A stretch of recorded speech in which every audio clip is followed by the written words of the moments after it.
how good that skull is. Look how good, and 25,000 damage non-critical is actually crazy. I don't even have to basic attack or do anything.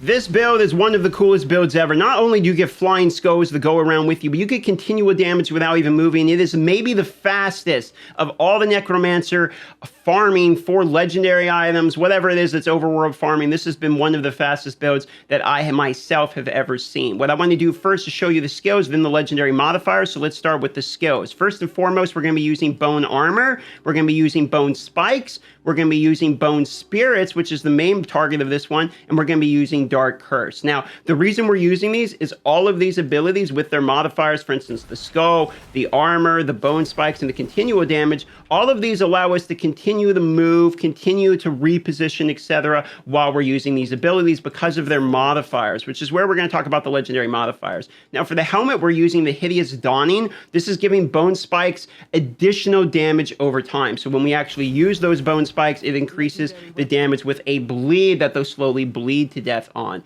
Now, for the shoulders, what we're going to be using is we're going to be using the Dark Curse duration, which is increased by 30%. That way, our damage over time ability is going to be lasting longer. This is crucial to be able to do enough damage to kill some of the higher HP packs as well. Now, if you look at the chest plate, what I'm going to be doing for the chest plate is this is going to have Flickering Warmth. This is the one that's going to modify our bone armor into a triple bone armor that actually attacks people as we move around, sort of like the hammered in back in the day.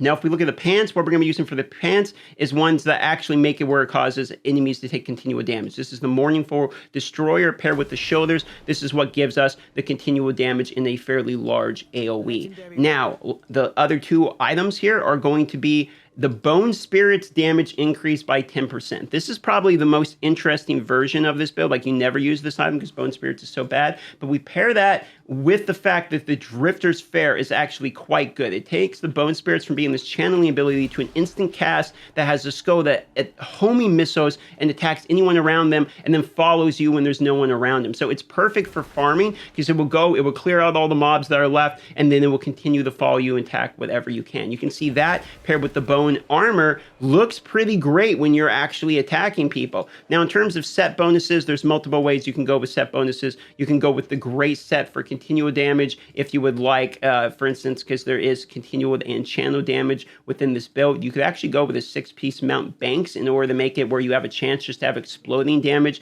happen around you in order to clear mobs. There's also multiple ways you could go with things like gaining a shield that makes you immune to damage, but you gain more damage while the Thousand Winds is active, etc. You compare this with things like Lasting Parts, for instance, if you're really worried about dungeon damage, but also gives you increased movement speed, just the 2-piece. So you can see there's multiple versions. Even Isatar is really interesting because each time you defeat an enemy, you gain movement speed, but then you get these orbs that can float around you that can be basically as good as Flickering Warmth. So you could 6-piece the Isatar as well. The only ones I really don't use for this is things like the Windtrod Shalbaz, primary attack you're not really using, and we're not really using summons for the Shepherd for this, and we're not really using increase the duration of abilities that cause loss of control. Basically, any of these other sets could be used. There's even a pretty good argument for things like Vithus because the duration of beneficial effects will increase things like bone armor in order to give it 100% uptime, etc. So there is multiple ways you can go with that. When it goes to legendary gems, it's basically whatever the best legendary gem you can get your hands on. Just put these in for resonance and combat rating. But I do highly recommend the Seeping Bile for overworld farming,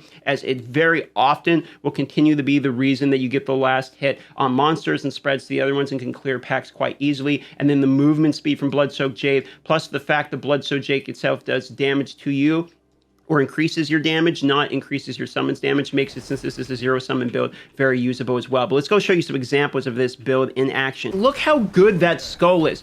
Look how good, and 25,000 damage non-critical is actually crazy. I don't even have to basic attack or do anything. The skull, the armor, they go through and kill everything. Look at this. Just the skull by itself goes through, clears the whole pack. I mean, it's actually pretty nuts, okay? So you can see why we use the bone skull here. Just walk through using the bone armor, release the skull itself. It even follows that pole. We'll clean that up. Now the Hydra will finish out the last guy there. So I'm just kind of going slow so you can see what it looks like. But you just kind of run in a circle. You drop your abilities. It does damage over time. The skull back there is slowly picking up and clearing up the guys that we leave behind. You just keep moving forward. You get the idea. Let me actually show you kind of in a little bit faster of a speed.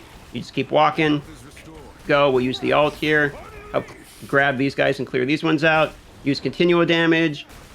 There, those guys will be dead to continual damage. Now my bone armor's up. Drop a skull there. Give it a basic or two. Keep going. That one will be finished by the skull, plus maybe the seeping bile at the end of it. There's a monster essence for the next run around. Put the dark curse here. That way they get burned when they're walking up towards me more. The skull goes back and finishes out those guys for me. Just keep it moving. Put the armor back on. Put the dot back there to finish out that guy's health who had a little bit left. Leave the skull up. It's moving in. He gets 1 kill. 54,000 off the skull, just like that. I didn't get very good with the skull, so there I put the continual damage to get all of them there. Just keep moving. Put the damage up. And you can see that's kind of how the grind goes. Anytime you see another person, just invite them to the party. Keep the grind going. Makes it quicker with more people. And this is the new build that I'm going to be using, I think. Whenever I'm actually overworld farming, I think this is the new build. I was using minions before. I would have to do a lot more micromanaging. This one's a lot more brain dead. I just throw the abilities out. Look at that. The Bone Spirit's going, collecting all of them up there for me. Then I can just use the continual damage right there to clear them out. It's a pretty fast farm. We're at the 170 kill streak, and I'm kind of not really paying too much attention, and there's a guy ahead of us who's been killing stuff as well. So you can see it's not too bad. Now, if you're wondering how it does in challenge rifts, let me show you a challenge rift that's higher than my current combat rating. Here we go in the challenge rift. This is 170. They do basically 200% more damage than me. I do 66% less damage. I'm about 230 combat rating lower than them. Now, this is not a challenge rift build, but you can use it for the challenge rifts if you want to. It's much more of an open world farming build, but you can see the consistent damage is actually kind of crazy. Like, it's really not that bad. As long as you kite back, you can actually clear through mobs. I mean, we're making pretty good time on challenge rift 170 here, even below a decent amount of combat rating. So we're going to continue to push through here. We're going to grab all these guys together.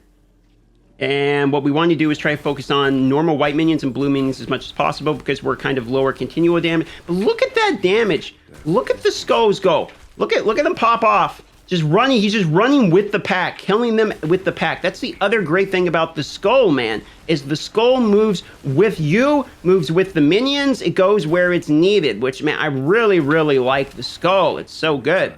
Anyway, we're dead. Classic. We'll continue the run. Running through here, just focusing on the normal minions, and we can kind of clear the normal minions almost like overworld minions. We can just kind of farm them as we're running ahead to find more blue elite packs. There's a blue elite pack. We'll grab the elite pack. We'll bring them back. We'll try to heal our way through this if we can. We're about to die, so we're going to drop the skull. The skull does actually damage even while you're dead, which is nuts. So if you're about to die, you can always drop your skulls for DPS as well. Just kind of keep kiting them like it's overworld monsters. There we go. Take the health pack. Put the continual damage up. Skull goes down. Now look at that. The skull actually DPSs while we're down. Pretty hilarious move. I like that. Okay, attack. And this is why you focus normally on just the normal minions with this kind of build, because they can get kind of spread out. The normal elites, and can take a while. Let the skull kind of clean that up. There we go. So that one took way too long.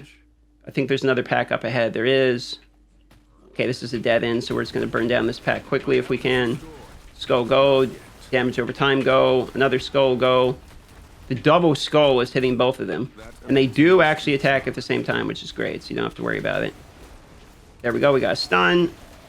All right, rift progress. We are almost there. We'll walk up here. It is not my time, it seems. And we will try to clear these guys. And I think this pack will probably do it. Should get us close to the boss. Let's see if by the time we get these guys down. Just about there. What, one more minion, two more minions? I mean, we're right there. Okay, we keep dying though. 200% damage is enough to even to kill me. We don't really have many defensive options because this build's all continuous damage. There we go, boss is up, and now you can kind of see it's lackluster on the boss DPS, unfortunately. So if you were wanting to use this build for challenge rifts, I'd almost recommend swapping out your bone armor for like skeleton mage or something once you get to the actual boss itself. The continual damage is alright, so if you get somebody like the summoner or melee based where you just kind of kite them backwards, the summon damage can be alright, but it's hard to get close enough to the ones that you need to make sure the bone armor continual works, which is why the mage can be a little bit better in that situation. And just like that, boss is down. Pretty good amount of time, to be honest. The boss is the slowest part of it, but it does fine against against the packs. It does fine against overworld. The bosses it's kind of weak on, but it's a pretty good build, honestly. Like I'm going to put it this way. Like, I've had a lot of fun with this build. Like, I don't know if you guys care about fun anymore in video games, but I actually just like this build from a fun perspective, too. The giant skulls are, like, actually hilarious. And in my opinion, this legendary item is super slept on. This Drifter's Fair. This is actually, like, kind of a good legendary item. So go give it a try. Tell me what you think of this one. Give it a thumbs up if you enjoyed the Necromancer guide. Subscribe if you enjoyed the Necromancer guide. I do appreciate you. We are really close to 60,000 subscribers. I'm trying really hard to hit that 60,000 mark. I try not to be super annoying. I don't really beg for subs in very many videos. So this one I'm going to do a little beggarino. Thank you, everybody. See you in the next one.